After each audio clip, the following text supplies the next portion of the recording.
Bom dia. E por aí?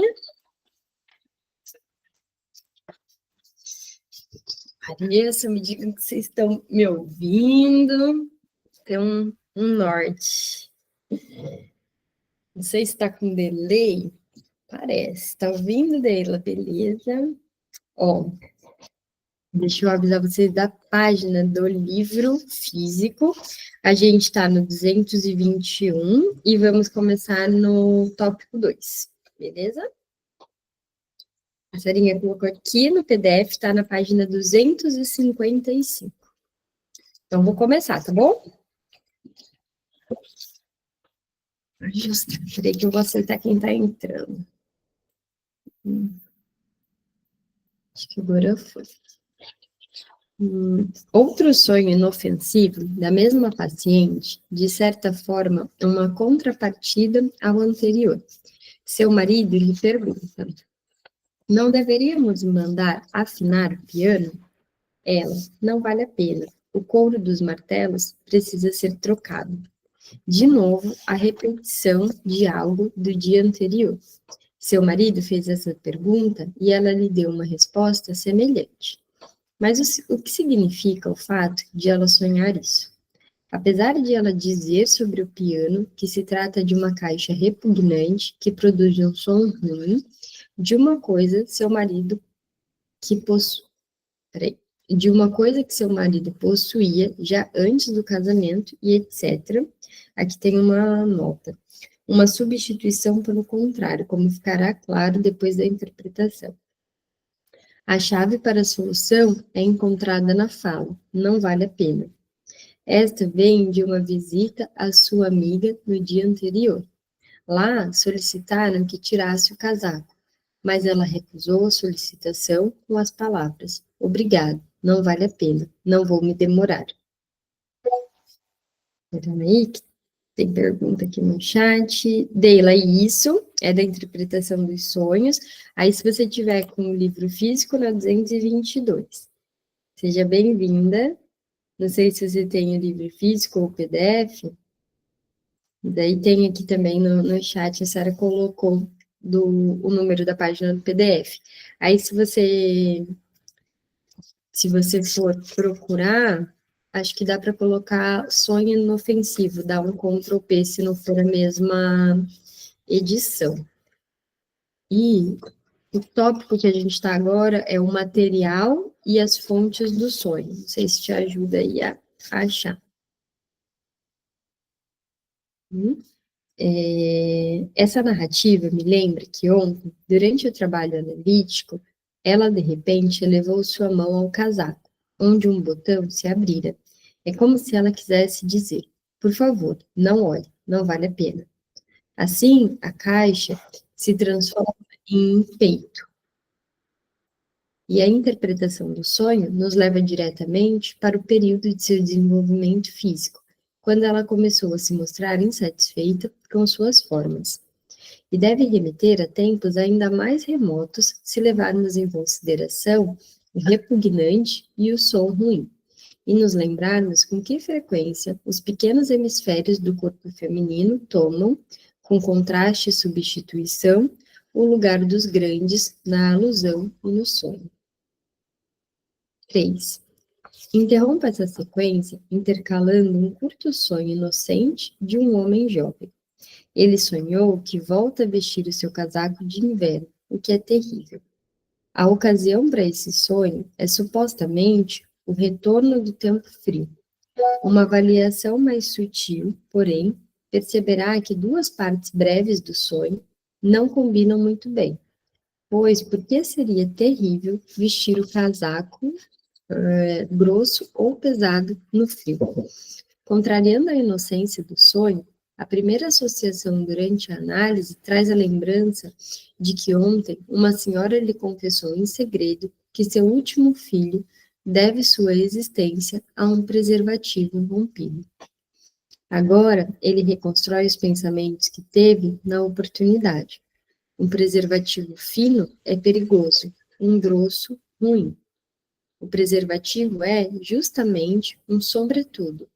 pois nós o sobrepomos. É assim que chamamos também um casaco leve. Um evento do tipo relatado pela mulher seria, porém, terrível para um homem solteiro. Voltemos agora para a nossa inocente sonhadora. Será que o preservativo daquela época era o mesmo que é hoje? Acho que não, né? Devia ser diferente, né? As curiosidades da pessoa, né? Eu fiquei pensando. Porque hoje em dia existem vários tipos e modelos, né? Antigamente, não sei não. Nem lembro que ano que a gente está aqui, mas sabia, né? Olha, agora pensando. Ai, gente, olha como a cabeça pensa, né? Vocês pensam essas coisas também? Que pensando, gente, 1900 já tinha camisinha, será? É tão antigo assim? Não imaginava. Ai, credo, era feito, a Deila colocou aqui, ó, que uma vez viu na internet que era feito de vísceras de animais. Meu Deus! Na Idade Média. Gente, que horror, né? Devia ser, sei lá, esses pensamentos intrusivos que fiquei entrando pensando nessas coisas, curiosidade. Mas eu achei que camisinha fosse uma coisa mais moderna. Então, é bom saber. Eu gosto de saber dessas coisas, mas eu realmente achei que era algo assim, porque o anticoncepcional não é uma coisa que já tinha antigamente, assim, né? Enfim. Não, Bru, o anticoncepcional é nos 70 que Hum. lançam, quando tem a onda feminista, essas coisas. Mas tinha camisinha antigamente, desde a Idade Média, como as meninas falaram, mas eu acho que não era, tipo, tão comum como é hoje, mesmo porque tinha a questão religiosa, né? Você não pode se prevenir. A Deila colocou aqui, ó, que foi em 1843, de látex. Gente, olha, nunca tinha passado. Eu tinha uma ideia realmente que era uma coisa de tipo agora. Porque é isso, acho que eu associava a questão do anticoncepcional. Que era proibido, né? As católicas, não é isso que as católicas não podiam tomar? Tem um negócio assim, né? Não entendo muito bem aí das coisas, mas acho que não podia. E aí, não sei se estou falando besteira, se é do catolicismo mesmo, mas eu acho que era, verdade. Sim, ainda não pode, Bruno. Na verdade, pela religião mesmo, quem é católica fervorosa, assim, né? Não sei se essa é a melhor palavra, mas assim, quem realmente segue a religião católica não pode. Tanto que tem aqueles Instagram daquela moça que é coração de mãe, eu acho, não sei, que ela tem tipo 15 filhos, uma coisa assim, que elas não podem se prevenir, então elas têm sempre ó, vida livre, alguém falou. É isso? Eu já vi Tipo, esse movimento já, mas esse movimento eu conheço mais pela. Como é que se chama, gente? Nossa, me deu branco, não pelo catolicismo, pelos evangélicos. Eu conheço a partir desse lugar, mas do catolicismo não. E o padre, que doida. O papa anterior, ele tinha falado, né, que é ok usar camisinha. Eu lembro que teve um rolê desse, não teve, gente? Billings, pelos Mormons. Gente, nunca ouvi falar dessas coisas. Não sabia desse método aí. Eu sei que, lendo Freud, você vê que a galera já fazia tabelinha nessa época. Isso daí, mas não sei se tem. Coito interrompido, né? O método mais falho do universo. Com certeza é o que dá mais errado. Tabelinha e esse, né? Mas o Freud fala bastante de coito interrompido. Aquilo, quando eu não engravidava, assim eu achava assim, quando ainda não era uma coisa tipo, que era muito, eu achava que era sorte. Aí, eu nunca engravidei. Depois eu falei pro médico, eu achei interessante que eu nunca engravidei fazendo isso. Aí, né, endometriose, por isso que eu nunca tinha engravidado. Não era sorte, não, era azar, no caso. Vamos lá. Ela coloca uma vela no castiçal, tô começando a parte 4. Uma vela no castiçal, mas a vela está quebrada, de modo que não fica de pé. As garotas na escola dizem que ela é desajeitada. A senhorita, porém, afirma que a culpa não é sua. Uma ocasião real também aqui. Ontem ela de fato colocou uma vela no castiçal. Essa, porém, não estava quebrada. Aqui o sonho recorreu a um simbolismo transparente. A vela é um objeto que estimula os órgãos genitais femininos. Quando ela está quebrada, de modo que não consegue ficar de pé, isso significa a impotência do homem. A culpa não é sua. Será que a mulher jovem, cuidadosamente educada e alheia a tudo que é feio, conhece esse uso da vela? Por acaso ela pode informar ainda por meio de qual vivência chegou a esse conhecimento? Durante um passeio de barco no Rio Reno, passou uma barca cheia de estudantes que cantavam ou gritavam alegremente uma canção. Vou poupar vocês, vamos pular, né, porque está em alemão. Quando a rainha da Suécia, por trás das janelas fechadas, com as velas Apolo. Aí tem uma nota, Apolo era o nome de uma conhecida marca de velas. Ela não ouve ou não compreende a última palavra. Seu marido precisa explicar para ela. No conteúdo do sonho, esses versos são substituídos por uma lembrança inofensiva de uma ordem no internato que ela executava desajeitadamente. Substituição tornada possível pelo elemento comum, janelas fechadas. O vínculo entre os temas da masturbação e da impotência é evidente. Apolo, no conteúdo latente do sonho, vincula esse sonho a um anterior, que falava da Palas Virgem. Nada disso é inocente. A gente não é inocente, né? Vamos para o 5. Para não dar a impressão de que é fácil, a partir dos sonhos, inferir as circunstâncias reais da vida, acrescento ainda outro sonho da mesma pessoa, que também parece inocente. Sonhei algo, conta ela, que realmente fiz durante o dia. Enchi uma pequena mala com tantos livros que tive dificuldade de fechá-la. E sonhei isso como realmente havia acontecido. Aqui, a própria narradora ressalta como aspecto principal a concordância entre sonho e realidade. Todos os julgamentos desse tipo, todas as observações sobre o sonho, embora tenham tido um lugar no pensamento desperto, pertencem normalmente ao conteúdo latente do sonho, como confirmação, exemplos mais adiantes, como confirmarão. Dizem-nos, então, que aquilo que o sonho narra aconteceu de verdade no dia anterior. Não cabe aqui explicar como chegamos à ideia de recorrer ao inglês na interpretação. Basta dizer que, novamente, se trata de uma pequena box. Aí ele dá referência aqui do sonho da criança morta na caixa de papelão, que foi até um que a gente discutiu há umas semanas atrás, que está tão cheia que nada mais cabe nela. Pelo menos nada ruim dessa vez. Em todos esses sonhos inocentes, o fator sexual é o motivo óbvio da censura. Trata-se, porém, de um tema de relevância fundamental, que precisamos deixar de lado no momento.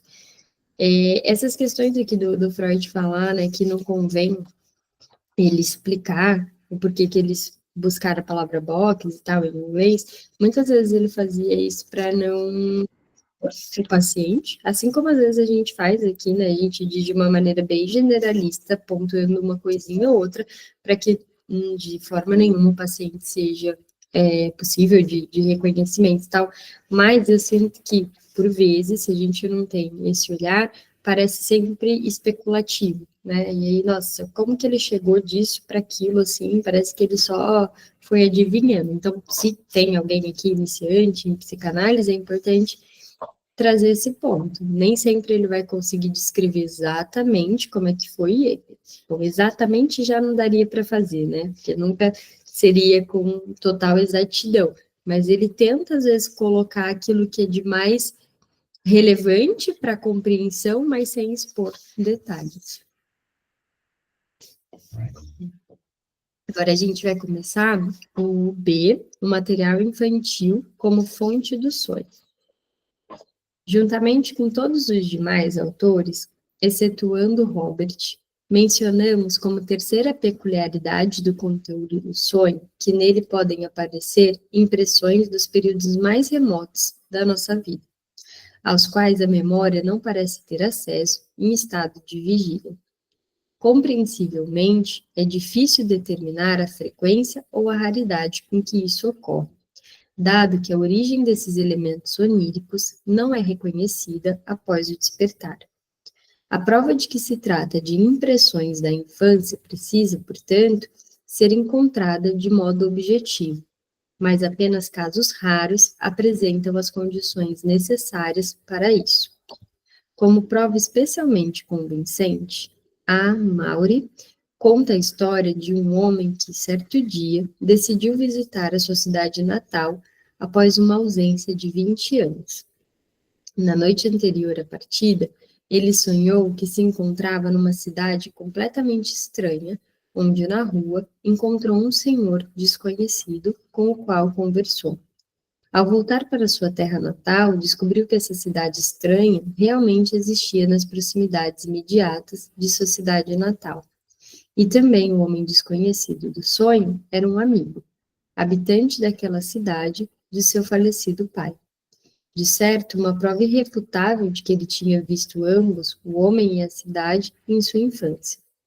Diga-se de passagem, que o sonho deve ser interpretado como sonho de impaciência, como o da moça que guarda em sua bolsa a entrada para o concerto noturno, da criança a qual o pai prometeu a excursão ao rameal e outros semelhantes. Naturalmente, os motivos pelos quais o sonho reproduz justamente essa impressão da infância do sonhador não podem ser descobertos sem análise. Um dos meus ouvintes nas conferências, que se orgulhava do fato de seus sonhos raramente sofrerem uma deformação, me relatou que, algum tempo atrás, viu em sonho como seu antigo tutor se encontrava na cama da babá, que vivera em sua casa até 11 anos de idade do meu ouvinte. Ainda durante o sonho, ele se lembrou do local dessa cena. Com vívido interesse, ele comunicou esse sonho ao seu irmão mais velho, que aos risos lhe confirmou a realidade do sonho. Disse que ainda se lembrava muito bem daquilo, pois tinha 6 anos na época. O casal de amantes costumava embriagar o garoto mais velho com cerveja quando as circunstâncias eram favoráveis a uma relação noturna. Olha, vamos colocar esse ponto aqui também. Quantas vezes a gente não lê um texto do Freud que tem questão de abuso sexual? Gente, eu acho que, sei lá, nossa, se a gente for pensar, tipo, mais de 50%, né? Chutando bem baixo aqui, mais de 50%, quando ele fala de um paciente, principalmente nos textos que ele fala de uma criança, tem alguma cena de abuso. A criança mais nova, que tinha 3 anos de idade, o nosso sonhador, que dormia no quarto da babá, não era visto como empecilho. Pode falar, Pam. Fiquei pensando agora isso que você falou, né? Porque se a gente, como fala, patologiza só essa questão, né, do abusador, a gente vai pensar que a gente tem uma sociedade doente. E aí, será que é bem por aí ou é uma estrutura doente que leva a essa incidência tão grande, né, de casos nos relatos dele? Porque até algum tempo atrás, talvez a gente olhasse essa questão de abuso sexual como uma pessoa doente, mas talvez não seja bem por aí, né? Fiquei pensando nisso. Será que a sociedade é uma sociedade de pessoas doentes, então, ou é uma coisa estrutural? Nossa, Pam, sabe que quando você acho extremamente importante essa pergunta, assim, muito interessante da gente discutir. Mas eu fiquei pensando que é tipo aquilo, quem nasceu primeiro, o ovo ou a galinha, é muito difícil de responder. Eu mesmo, né, não tenho pretensão aqui de dizer com certeza o que seria, mas eu fiquei pensando em 2 pontos, assim. Uma é da ordem do traumático e da repetição, e do quanto pessoas que abusam foram abusadas. Isso é bem comum no discurso, né, de pessoas que se abrem para falar disso, mas eu fico pensando também, se a gente for levar em consideração as coisas que o Freud escreveu no Mal-Estar, quanto que não tem dessa questão da sexualidade ser muito reprimida na nossa sociedade? Eu imagino que na maioria das sociedades aí presentes, né, pelo mundo, enfim, porque cada um tem a sua cultura. Nesse processo de culturalização, existe muito esse pedido de se reprimir desejos. Será que isso não tem relação? E aí ele fala ali, né, como é que se diz, gente, no Totem e Tabu, lá ele fala sobre a questão cara, esqueci o nome como que ele chama, para que não haja relação entre pessoas da mesma família. Incesto. Mas não é do incesto, assim, é sobre isso, mas não, no Totem e Tabu, ele fala sobre como que tudo isso foi construído para que não houvesse relações incestuosas. Enfim, não estou lembrando agora a palavra que eu quero para pensar nesse raciocínio, mas eu acho que Totem e Tabu pode trazer uma compreensão sobre essa pergunta, juntando com outros textos, como esse mesmo, né, que eu cito aqui, de todo o processo do mal-estar, e do quanto que o fato da gente ser reprimido sexualmente desde o início da vida pode ter relação com essa cultura que sexualiza, que abusa, né? E eu vejo, Pam, ainda hoje, assim, que muita gente, eu não sei se é ignorância, se é por normalizar, se a gente pensar tudo isso de criança, assim, que viralizou agora por causa do vídeo do Felca, né? Das coisas, quando a gente acha isso normal? Como eu tenho filhos, eu acabo conhecendo muitas pessoas que têm filhos. E aí eu vi algumas pessoas compartilhando o vídeo do Felca. Só que essas mesmas pessoas, eu não sei se elas não têm conhecimento de fato, né? Eu não sei se elas mudaram de opinião por causa daquele vídeo, mas elas são pessoas, por exemplo, que sexualizam as próprias filhas. Eu não acho que tenha noção, às vezes, do que se está fazendo. Mas aí entra essa questão que você está falando, né, da sociedade. O quanto que as pessoas não acham bonitinho ver uma menina de 6 anos com um shortinho bem curtinho dançando funk?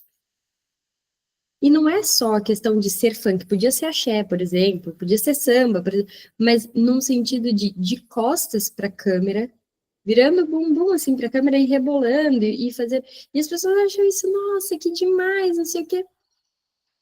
Assim, não sei se não tem. Na nossa época era axé, né? A gente fazia, nossa, acho que toda menina com mais de 30 anos, porque somos meninas sim, né? Tô nem aí. A gente fez aula de dança. Dançava El Tchan, a boquinha da garrafa, lá, todas as coisas. Sabe que, olha só, uma das coisas que eu estava pensando, eu anotei essa semana que eu vou fazer um vídeo falando sobre isso, mas vou falar já aqui com vocês primeiro, porque agora me veio essa questão. Vocês já tentaram assistir filmes? Pense agora num filme que para você foi muito especial da sua infância, que traz memória afetiva, que traz alguma coisa. Um dia desses, meus filhos pediram pra gente assistir um filme da minha infância. Ah, e o que que você gostava, não sei o que e tal. E aí eu fui e coloquei um filme da minha infância. E aí eu assisti, agora, com os olhos de adulto, eu pensei, meu Deus, que coisa horrorosa. Gente, eu não percebia. Naquela época passava batido, porque eu não tinha aquele conhecimento. Mas hoje, olhando, não vou deixar mais eles verem. Teve um que a gente falou assim, não, não, não, não. Vamos cortar isso daqui, né? Outra hora a gente assiste, porque não tem condição. Pode falar, Pam. É que eu não sei se a questão que predomina necessariamente é da ordem da sexualidade, sabe? Não sei, me dá muito uma sensação que é muito mais da ordem do controle sobre o corpo do outro. Porque eu não sei, quando, pelo menos assim, né, pensando, por exemplo, em abusadores, se o sexo for voluntário, ele não vai ter aquele mesmo prazer. Não entendi. Exceto o quê? No caso de abusadores, por exemplo, eu não sei se o sexo vai ter o mesmo prazer se ele for voluntário. Porque eu acho Não, que é não. muito mais de uma ordem do controle. Até pensando, por exemplo, nesse caso que ele está falando aqui, eu acho que é uma criança, né? Sim. Então, eu não sei se é da ordem de uma sexualidade reprimida. Eu fico me vem muito mais essa questão, talvez, de um controle sobre o corpo do outro do que necessariamente sobre a sexualidade, não sei, pelo menos me dá essa sensação, assim, não sei. Você consegue agregar coisas desse sentido que eu tô pensando aqui? Eu acho que não. Eu não acho que uma coisa descolhe completamente da outra. Eu acho que tem relação, e que, sim, tem isso. Tem a questão também da mulher. Gente, existem muitas pessoas, e a gente escuta isso no nosso consultório também, que tem sexo consensual, mas ainda no sexo consensual é um sexo que busca é, criar uma cena de abuso. E as pessoas sentem prazer nisso, ainda que seja numa via de imitação, né? Mas tem algo aqui da violência, tem algo da agressividade que eu acho que, por isso que eu falei do mal-estar lá na cultura, que vem ali com o ser humano, que é pedido de alguma maneira nesse processo de culturalização, para que a gente reprima isso, mas isso escapa de alguma medida. Aí talvez nesse lugar de controle, mas eu acho que tem muito essa coisa da mulher também, de como que a mulher é colocada na sociedade, isso desde, né, desde que o mundo é mundo, e aí tem um prazer, um gozo nesse controle, mas não me parece que as coisas estejam descoladas, ou se dá para a gente dizer que é mais por uma coisa ou por outra. E aí, até nessa questão que você fala, sabe, na faculdade, uma vez, a gente teve uma escuta de uma pessoa que ele abusava, né, de crianças e ele buscou tratamento para parar com isso. E aí o estudo vinha no sentido, né, depois a gente estudou o caso e tal, e no sentido de que todas as vezes que ele abusava era para reproduzir essa primeira cena traumática. E aí vem desse lugar também da ordem da repetição. Eu não vou falar que é uma referência do Freud, porque eu não lembro onde está escrito isso, eu não sei, foi nesse estudo, mas não sei se foi a professora também que falou que o indivíduo, ele busca reproduzir sempre a primeira cena ligada a esse primeiro prazer sexual, assim como se tem uma busca sempre por aquele primeiro prazer que se teve com a mãe, aquilo de ser um com o outro, mas uma coisa só. Então fica buscando, né, reproduzir essa primeira cena. Como a gente vem de uma cultura em que muitas crianças são sexualizadas ou colocadas nessa condição de abuso, muito novas, antes mesmo de terem a consciência de que isso é um abuso, isso continua se reproduzindo socialmente. Por isso que eu falei, tipo, quem nasceu primeiro, sabe? O ovo ou a galinha, a gente não sabe, porque assim, a gente vive uma cultura em que o abuso ainda é muito comum. E aí, qual que vão ser os efeitos disso num sujeito e como que ele vai lidar com isso? Será que não leva a essa reprodução? E aí só passa a ter prazer quando é dessa maneira, às vezes violenta, agressiva, né? E que não tem o mesmo prazer se tiver consentimento. Eu acho que tem esse ponto. Não acho que tenha o mesmo prazer. O fato de não ter consentimento para esse tipo de pessoa que se realiza dessa maneira, talvez tenha isso, assim, só se realiza nessa condição. Não sei se responde, porque é um assunto bem interessante, mas muito delicado, que a gente precisaria ler muitas coisas, né, pensar em muitas coisas e sempre considerando tudo aquilo da teoria que tem, mas também o mundo como é hoje, como se apresenta. O que você acha? Eu acho que faz muito sentido, assim, como você falou, acho que as coisas elas não estão descoladas, né? A partir do momento que a gente, por exemplo, começa a discutir sobre essa questão da adultização de crianças, acho que a gente também diz sobre um lugar em que a gente acha que pode fazer qualquer coisa das crianças, né? Da mesma forma que as mulheres também são colocadas nesse lugar. Então, pensando nesse controle, na repressão sexual, o quanto que esse lugar do abusador é pegar esses corpos vulneráveis e transformar, enfim, na satisfação daquela,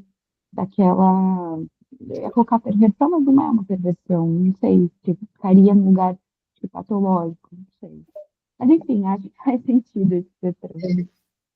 Eu não acho que todas, que Porque o que as pessoas colocam esse lugar de patológico como justificativa? E eu acho que isso é um erro. Sabe, não dá para dizer, fulano fez isso porque é doente. Ah, pronto, então agora tá justificado. Esse eu acho que é um problema grave que se tem socialmente quando entra como justificativa para que então possa fazer, porque é doente. Tá, ele não quer falar? Vi que tu tinha levantado aí a mão. Não, eu ia falar que eu achava que essas coisas não se descolavam, que foi justamente o que você falou. Eu ia dizer que, na verdade, acho que tudo vai depender do que a gente está falando. Quando a Pam fala sobre o abusador no sentido do abuso sexual, no sentido do ato sexual, mas o que a gente vê muito é justamente o abuso que não chega necessariamente ao ato, que não descaracteriza como abuso, e que não tem necessariamente a ver com isso do controle tão assim aberto, entende? Não se descola disso. O que a gente vê muito é abuso que vai mais por uma linha de normalizar aquilo, tipo, mas isso não é nada demais. Ontem mesmo eu estava escutando uma paciente dizendo que o pai a elogiava sexualmente. Então, ela tinha 8 anos e ele falava que ela estava ficando gostosinha. Isso é abuso, gente, assim, né? Não tem a ver necessariamente com isso do controle, mas talvez com algo que venha para o lado da sexualidade, da repressão, e de o quanto todas aquelas pessoas normalizaram, né? Porque o pai abusou, mas não é como se ele falasse isso para ela no ouvido dela no quarto escuro à noite, ele falava para todo mundo ouvir. Então, quantas dessas pessoas não normalizaram aquilo? Se alguém chamar meu filho de gostosinho, a gente vai ter um problema sério. Mas olha só que problema. Sabe, dali que você falando isso, eu fico pensando, gente, eu chamo várias vezes de mãe gostosa da mamãe, gostoso da mamãe. O mais gostoso da mamãe não vai para a linha do tá ficando gostosinha, a bunda tá crescendo e tá ficando gostosinha. Mas olha só, não vai. Mas, ao mesmo tempo, por que a gente usa essa palavra com criança? É verdade. Não é? Porque, pensa, hoje em dia, menos comum, porque não são mais bebês. Mas quando era bebê, eu falei, meu Deus, que coisa gostosa da mamãe. Assim, sabe? Vontade de esmagar aquelas dobrinhas, aquelas coxas cheias de, né? A gente fala, e assim, é aquilo de repensar sempre, né? Sim. Por que que fala isso? Cara, eu lembro quando eu era criança, que tinha meus primos assim, as pessoas brincavam com o pinto mesmo dos meninos pequenininhos, tipo, deixa eu beijar, deixa eu cheirar, deixa isso, deixa aquilo. Assim, Jesus! Se Sim. fazem isso com meu filho hoje em dia, jamais, né? Claro, com essa idade já não se faz mais, mas faziam quando era bebê. E é um absurdo pensando hoje, né? Olha só, e as pessoas faziam isso. Não sei se falando dessa forma parece muito louco, mas vocês já devem, vamos voltar, anos 80, 90, as pessoas faziam esse tipo... Bru, eu tenho uma conhecida que ela tem um filho de 10 anos, e quando eu tive o Luca, ela perguntou se eu beijava o pinto dele. Amor, querida. Você fica parada assim, olhando, tipo, eu respondo ou não respondo? O que eu faço? Eu respondo ou eu denuncio? O que eu faço? É difícil. O beijo na boca de criança. Exato. Gente, quantos pais beijam na boca de criança? Qual que é o intuito de você beijar a boca de uma criança? E aí, quando você falou assim, a gente viu o filme agora, e aí eu com um olhar de adulto. Mas eu não acho que seja necessariamente só o olhar de adulto, é o olhar de adulto. Conhecimento. Hoje, na nossa época, com tudo que a gente escuta, com tudo que a gente estuda, porque tem um monte de gente que tem a nossa idade, que tem filhos pequenos e que posta foto beijando o filho na boca à torta e à direita, né? E eu olho e eu, né, tipo, não vou dizer me choco, porque eu não acho que é um choque, mas eu olho e julgo, talvez, considero errado, né? Mas, né, infelizmente, ainda é uma coisa que realmente é muito feia. E que as pessoas, às vezes, por ignorância, elas não... É nesse lugar de falta de conhecimento, né? Ignorância dessa forma, assim. Não sabe, e aí fazem, porque isso já vem, às vezes, de uma tradição familiar. Teve um tempo que deu um baita de um BO sobre isso, assim, de BO, que eu quero dizer, de coisa na internet, que foi de uma menina no Big Brother, que foi uma edição do Big Brother que podia entrar com um familiar, e teve uma moça que entrou com um pai, e aí eles beijavam na boca e as pessoas começaram a problematizar essa questão, diziam que o pai tinha alguns comportamentos em relação a ela que pareciam num outro lugar. Então, volta e meia, coisas são problematizadas, e isso é importante, assim, para a gente ir pensando, por que chama de gostoso, de gostosa, uma criança, né? Por que que beija o pinto lá, achando que isso é uma brincadeira? Por que que bate no bumbum? A gente bate às vezes, né? Eu vi bater na bunda dos meus filhos, assim, de brincadeira. Eles gostam e eles pedem para bater de novo. Né? São coisas assim que a gente precisa pensar. E um outro ponto que a Dali trouxe de uma outra forma, mas eu acho que vale a gente reforçar sobre essa questão de controle. Eu acho que é um ponto bem interessante de pensar. A diferença entre o estupro e o abuso ou o assédio. Tudo é violento, mas tem uma diferença na maneira como isso se realiza para o outro. Um sujeito que fala que a filha está ficando gostosinha, ele comete aqui um abuso, tem esse lado, mas eu não acho que ele tem um controle, um gozo nesse controle do corpo que de repente tem nessa violência do estupro, que é aquilo de amarrar, segurar, né, machucar, querer, tem uma sensação, às vezes, que vai de prazer para o ato realmente de controle e de violência sobre aquele corpo.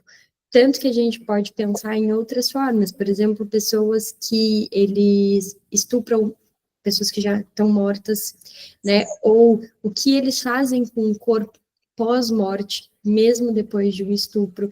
Então, assim, esse controle, eu acho que faz muito sentido pensar nisso, mas não acho que sempre vai englobar uma tentativa de controle sobre o corpo. A gente vê isso em alguns casos, e em outros eu acho que isso não tem essa força. Como o estupro me parece ter mais força de controle do que um abuso, embora eu não esteja dizendo de maneira nenhuma que um é mais ou menos traumático, um é melhor ou pior, eu estou dizendo só nesse lugar de controle exercido sobre o outro. Então, eu acho que tem diferença também em como a gente vai avaliar cada um desses casos. Bru, assim, enquanto você falava, eu fiquei pensando, né, do negócio do tapa, né, do tapinha na bunda, todas essas coisas. Não é como se, veja bem, me entendam, espero que eu consiga me expressar. Não é como se a gente entrasse num lugar então, não pode, não está proibido qualquer tipo de coisa que tenha a ver com isso, não é nesse lugar. Eu vou tentar me explicar, vamos lá. Vamos dizer assim, a gente, enquanto mãe, também vai passar pelo lugar de sexualizar a criança no sentido psicanalítico da coisa, e o tapinha no bumbum, dependendo do ângulo, isso também vai passar por aí, o chamar de delícia da mamãe, todas essas coisas entram no lugar do sexualizar a criança, mas vai existir um limite em que o sexualizar a criança extrapola. E aí a gente tem que falar os nomes diferentes, que o Freud, em algum texto dele, ele pontua isso, e agora eu não me lembro exatamente qual, mas está numa nota de rodapé, e eu acho que ele podia ter explorado mais esse ponto, e ele não colocou. Por que chamar de sexualidade aquilo que entra num campo de erotização? Exato. E bater num bumbum de uma criança gostosinha, brincar, apertar, beijar, né? Dar de mamar, a via de parto, tudo isso entra nessa coisa de ligar a sexualidade, mas não de erotizar a criança. Exatamente. E mesmo o tapinha no bumbum ou chamar de gostosinha, quando extrapola esse limite, primeiro que não tem como a gente delimitar isso, tipo, como uma régua, porque para cada pessoa vai ser de um jeito. Eu já contei em supervisão de uma paciente que depois relembrava das cócegas que o pai fazia, num lugar de eu me sentia abusada com aquilo. Isso realmente vai ser de pessoa para pessoa, então não tem como a gente delimitar exatamente o momento em que isso acontece, né? Assim, a gente vai fazendo o que pode, mas eu acho que enquanto sociedade a gente precisa não normalizar certas coisas. A criança rebolando para todo mundo ver, extrapolar, né? Não pode, é isso, né? Tem coisas. É isso, assim, não tem uma régua, é o que você falou, a gente não vai esgotar o assunto, não tem como. Não dá para ter todas as respostas, ainda mais aqui, assim, né, que a gente tá conversando, tudo especulando sobre as coisas, Mas eu acho que tem esse ponto. Aquilo que vem da sexualidade, tudo a gente entender como sendo até necessário. A sexualidade da psicanálise, tá? Não estou falando daquilo que as pessoas leigas chamam de sexualidade, não. Mas da gente, da psicanálise. A erotização é diferente. E aí entra o ponto, por exemplo, de beijar na boca. Beijar na boca é erotizar, assim, vamos pensar o que significa o beijar na boca. Beijar na boca é 9/10 ali, o começo de qualquer sexo, né? Você começa a partir disso. Por que você vai beijar a boca de uma criança? Qual que é o sentido de se beijar a boca de uma criança? Talvez falte ele para os pais que fazem isso se questionar, porque não tem conhecimento, porque ninguém nunca questionou. Mas é um ponto importante que escapa e que vai para uma erotização. Assim. Ver que não tem um limite entre o que você faz com o seu marido, aí eu vou colocar marido, né, me usando aqui de repente de exemplo. Eu beijo meu marido na boca, tem que ter algum tipo de barra, tem que ter alguma castração do que eu faço com os meus filhos. Eu não posso fazer com o meu marido a mesma coisa que eu faço com os meus filhos. A gente precisa de alguns limites. Limites são extremamente necessários. E às vezes, claro que eu tô falando também, gente, beijo na boca, eu não tô colocando só o beijo na boca. Vamos pensar isso de uma forma ampla. Se não tem limite, você coloca todo mundo no mesmo barco. E não dá para estar todo mundo no mesmo barco, ainda mais quando a gente está falando de criança. Quer rebolar lá, tem mais de 18, quer rebolar na internet? Rebola, problema seu, escolha sua, não tem nada demais. É realmente uma escolha. Colocar uma criança de 5, 6 anos para rebolar não é uma escolha dela. Não é bonitinho, não tem graça fazer isso. Né? É preciso que essas coisas sejam colocadas ali em xeque, né? Preciso que a gente converse mais e muito mais a respeito disso, tanto dentro do que a gente faz, da nossa profissão, como também pensando em pais, em cuidadores de uma maneira geral. Mas assim, né? Um temão. Deixa eu ver, que eu até me perdi onde eu estava, mas acho que aqui, né, existe outro caso. Ó, eu vou ler, sei que estamos no tempo, né, quase, mas eu vou ler até o final da página 227, tá bom? Que aí eu gosto de terminar com sentido. Então, aguentem aí se passar um pouquinho do tempo, mas vamos tentar. Existe ainda outro caso que permite determinar com segurança e sem a ajuda da interpretação que o sonho contém elementos da infância, quando se trata de um chamado sonho recorrente, que sonhado pela primeira vez na infância, volta a se apresentar de tempos em tempos durante o sono do adulto. Posso acrescentar aos exemplos conhecidos desse tipo alguns sonhos de minha experiência. Eu, pessoalmente, nunca tive um sonho recorrente desse tipo. Um médico com mais ou menos 30 anos de idade me contou que, em sua vida onírica, desde o início de sua infância, aparece com frequência um leão amarelo, que ele consegue descrever em todos os detalhes. Certo dia, esse leão, que lhe era conhecido dos sonhos, se revelou em natura, na forma de um objeto de porcelana, considerado perdido havia muito tempo. E na época, a mãe do jovem lhe disse que esse objeto havia sido seu brinquedo favorito na primeira infância, algo que ele mesmo não lembrava mais. Se agora passarmos do conteúdo manifesto do sonho para os pensamentos do sonho, desvelados apenas pela análise, constatamos com surpresa a colaboração de vivências da infância também naqueles sonhos cujo conteúdo não teria nos levado a essa suspeita. Devo ao prezado colega do Leão Amarelo um exemplo simpático e instrutivo desse tipo de sonho. Após a leitura do relato da viagem de Nansen sobre sua expedição polar, ele sonhou que no meio de um deserto de gelo estava galvanizando o corajoso explorador por causa de uma dor ciática, da qual ele se queixava muito.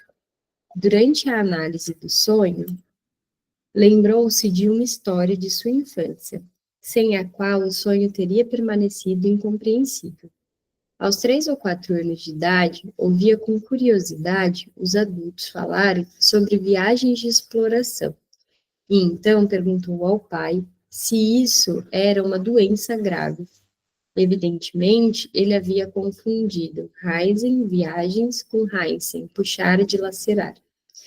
E a zombaria dos irmãos garantiu que ele jamais se esquecesse dessa experiência embaraçosa. Um caso bem semelhante ocorre quando, durante a análise do sonho da monografia sobre o gênero dos ciclames, deparo com uma lembrança preservada da infância, em que o pai entrega ao garoto de 5 anos um livro com painéis coloridos para que este o destrua. Alguém pode levantar a dúvida de que essa lembrança realmente tenha influído na formação do conteúdo do sonho, e perguntar se não é a análise que estabelece essa relação posterior. Mas a riqueza e a complexidade dos vínculos associativos favorecem a primeira versão. Ciclames, flor favorita, comida favorita, alcachofra. Desmembrar a alcachofra, folha por folha, uma expressão que, por ocasião da divisão do Império Chinês, nos vem ao ouvido diariamente. Herbário, traça, cuja comida favorita é o livro. Além disso, posso garantir que o sentido do último sonho, que não expus aqui, mantém uma relação íntima com o conteúdo da cena da infância. Acho que dá para ler um pouco mais, né? Tá. Eu vou continuar, beleza? A análise de outra sequência de sonhos nos ensina que o próprio desejo que provocou o sonho e cuja realização é o próprio sonho, provém da vida infantil, de modo que, para nossa surpresa, vemos que a criança prossegue vivendo com seus impulsos no sonho. Nesse ponto, continua a interpretação de um sonho que já nos foi instrutivo. Refiro-me ao sonho em que meu amigo R é meu tio. Avançamos na sua interpretação até o momento em que se tornou claro, entre seus motivos, o desejo de eu ser nomeado professor, e explicamos o afeto pelo amigo R, como produto de oposição e revolta contra o desdém dos dois colegas, contidos nos pensamentos do sonho. Já que se tratava de um sonho meu, posso continuar a análise com a observação de que ainda não estava satisfeito com a solução alcançada. Eu sabia que, na vida de vigília, meu juízo sobre os colegas maltratados nos pensamentos oníricos era bem diferente. A força do desejo de não partilhar seu destino na questão da nomeação me parecia pequena demais para explicar totalmente o contraste entre a avaliação desperta e a avaliação onírica. Se a necessidade de ser tratado como um outro título fosse mesmo tão grande, isso evidenciaria uma ambição patológica que não reconheço em mim e que acredito estar longe de mim. Não sei como aqueles que me conhecem me julgam nesse ponto. Talvez seja realmente ambicioso. A gente acha que ele é, né, gente? Vamos combinar, eu acho. Se, porém, for esse caso, essa ambição há muito se concentra em outros objetos, não em títulos e na posição de um professor extraordinários. Mas tem uma coisinha aqui que a gente leu lá na biografia, quem estava da época da biografia vai lembrar, que ele ficou puto, e aí puto é uma palavra que eu estou colocando, porque ele ficou bravo do irmão dele ter sido nomeado, e aí tem uma cena que falam sobre ele ter sentido bastante inveja desse irmão. Então, vamos ligar esses pontos aqui. De onde vem, então, a ambição que inspirou meu sonho? Lembro-me daquilo que me contaram tantas vezes na infância. Quando nasci, uma velha camponesa profetizou a minha mãe, que estava tão feliz com o nascimento de seu primogênito, que ela havia dado ao mundo um grande homem. Já começa por aí. Esse tipo de profecia deve ocorrer com grande frequência. Existem tantas mães cheias de esperanças e tantas camponesas velhas ou outras mulheres idosas que compensam a incapacidade perdida no presente, voltando-se para o futuro. E a camponesa não deve ter se prejudicado por isso. Era esta a fonte do meu desejo de grandeza? Mas então me recordo de outra impressão dos anos posteriores na juventude, que serviria ainda melhor como explicação. Certa noite, num dos restaurantes do Prater, para onde os pais costumavam levar o garoto de 11 ou 12 anos, tivemos a atenção chamada por um homem que ia de mesa em mesa, e, em troca de uma gorjeta, improvisava versos sobre qualquer tema que lhe fosse sugerido. Enviaram-me para trazer o poeta até a nossa mesa, e ele se mostrou grato ao mensageiro. Antes de perguntar pelo tema sobre o qual deveria improvisar, apresentou algumas rimas sobre mim. E, em seu improviso, declarou que, algum dia, eu me tornaria ministro. Lembro-me ainda muito bem da impressão dessa segunda profecia. Era a época do ministro dos cidadãos. Pouco antes, meu pai havia trazido para casa as imagens dos doutores civis, Herbst, Giskra, Unger, Berger e outros. E nós havíamos iluminado a casa em homenagem a esses senhores. Havia até judeus entre eles. Cada garoto judeu estudioso carregava consigo, na bolsa da escola, um portfólio com o ministério. As impressões daquele tempo deviam estar relacionadas também ao fato de que, até pouco tempo antes da matrícula na universidade, eu me dispunha a estudar direito, mudando de ideia apenas no último momento. A um médico é vedada a carreira de ministro. E então, esse sonho. Percebo apenas agora que ele me arrebata do triste presente para a época esperançosa do Ministério dos Cidadãos e realiza plenamente o meu desejo de então. Ao tratar com tanto desprezo os meus dois colegas eruditos e respeitáveis por serem judeus, um como se fosse um idiota e o outro como se fosse um delinquente, ao proceder dessa forma, eu me comporto como se fosse um ministro. Coloquei-me no lugar do ministro. Que bela vingança contra Vossa Excelência. Ele se recusa a me nomear professor extraordinários, e por isso eu me coloco em seu lugar no sonho. Finalizamos. Foi muito mais, né, do que um ministro. E aí, semana que vem, a gente volta da página 229. Beleza? Gente, eu tô achando que esse livro está acabando muito rápido. Vocês estão com essa impressão? Ai, credo, não tô gostando. Nossa, tô ficando com um negócio aqui, assim, no coração. Tô achando que tá indo rápido demais. Da biografia, nossa, demorou tanto. E eu achei que esse fosse demorar super também. Aí, pelo jeito, já estamos... Nossa, se a gente for olhar assim, ó, muita coisa já. Vamos precisar ler um pouco mais devagar pra gente não terminar esse livro, porque eu gosto tanto dele que queria ler mais. Já me dá ciricutico pensando qual vai ser o próximo. Mas, ó, obrigada pela companhia. Um beijo. Até a próxima quinta.